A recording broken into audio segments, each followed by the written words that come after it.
Right, apologise for all the messing about and my messed up reads today and everything, but not everything happens for a reason. That's all we know.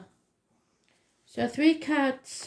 You decide past, present, and future, or the situation, the right course of action, and the end result. I've had plenty of drugs, so I should be okay. First one, number 52. And these numbers may have some other meaning to you. You're having a laugh, number 53. So progressing anyway. Number 6. The external energy is 63. So, let's see what they're trying to tell us, shall we?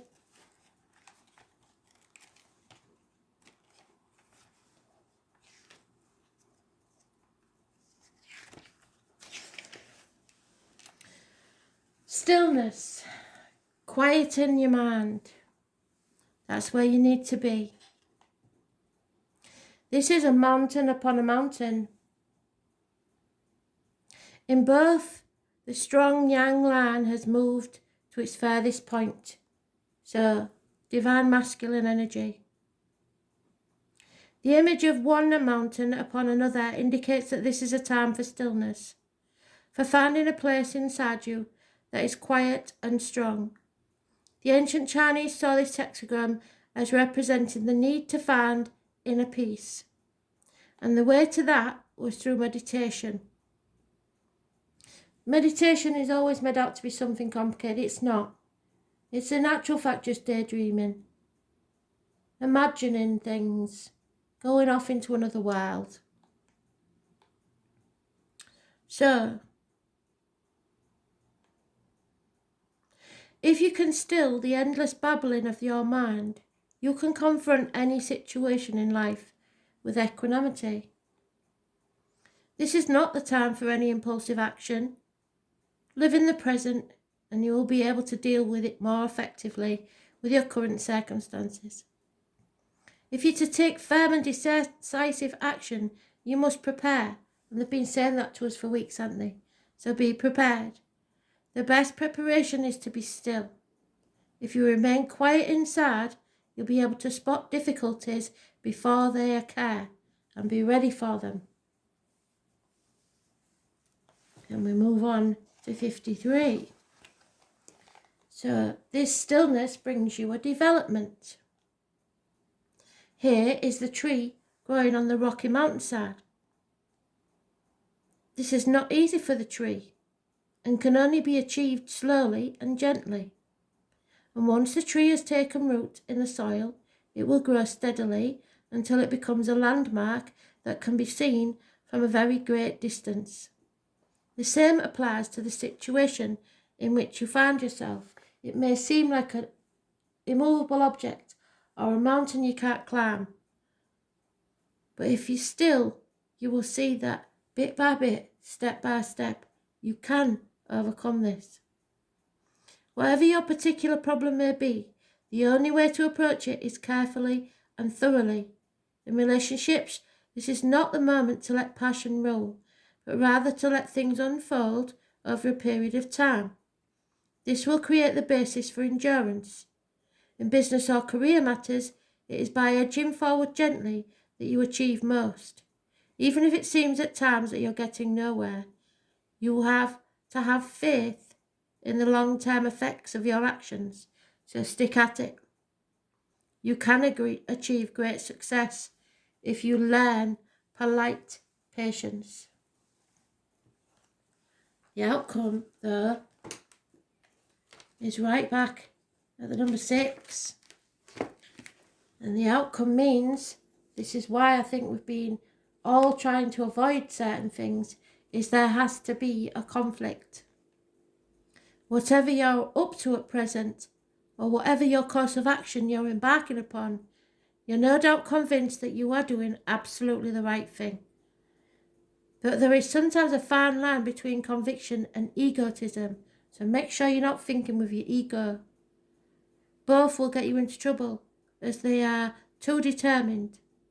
To put it simply, if you try to carry on in an essentially pig-headed manner, you can expect to meet with very determined opposition, because everybody is going to be pig-headed, which will overpower you.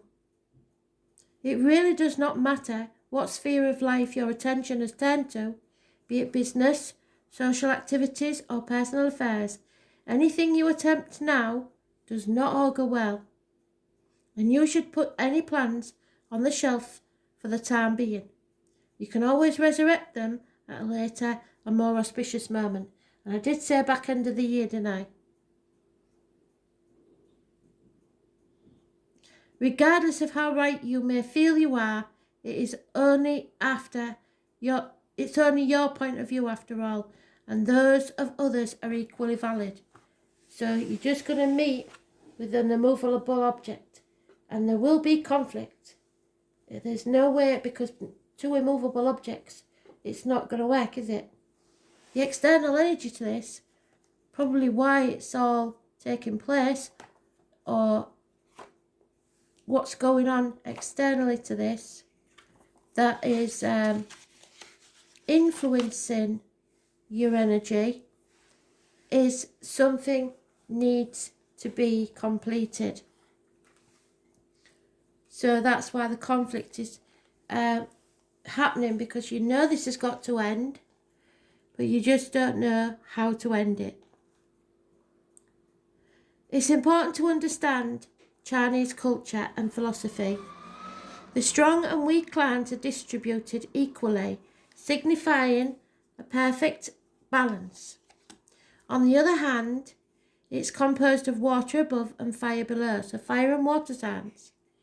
Since these are supposed to be incompatible, it is difficult to see how the situation can balance. However, when things are perfectly balanced, so equal give and take, they are also at their most unstable, since there can be no movement except into a state of imbalance. If there's no movement, then only stagnation and ultimately death can follow. In worldly affairs, you should not undertake any major enterprises yet.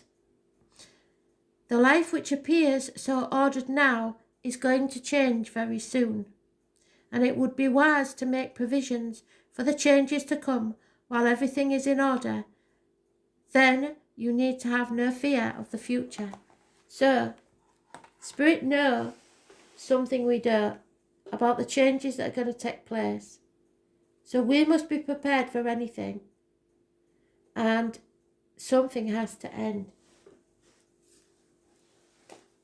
Thanks for listening.